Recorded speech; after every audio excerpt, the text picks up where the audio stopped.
So the next question says, how does lobbying benefit the government? 1 says, lobbying simplifies the decision-making process for lawmakers.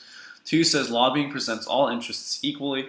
3 says, lobbying helps educate and inform lawmakers. And 4 says, lobbying ensures all citizens' opinions inform government decisions. Not really an economics question, more like a government question, but in terms of civics or government, lobbying primarily benefits the groups that are lobbying, right? Because you get government policy which favors the industry that you represent, or the party or union or collective that you represent.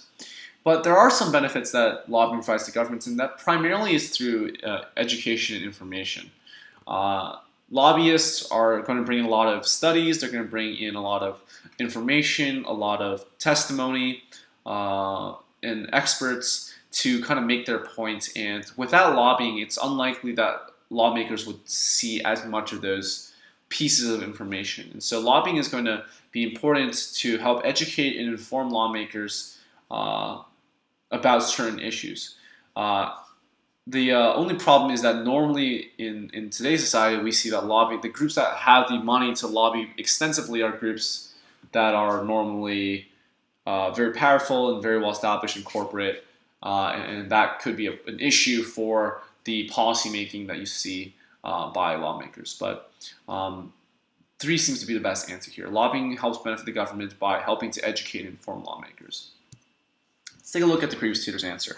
The previous tutor said 3 as well, and they said that lobbying refers to the act of attempting to influence state or bureaucratic function and or the actions, decisions, and processes of lawmakers, legislators, as well as implementing officials to persuade them to act in favor of a personal benefit or objective.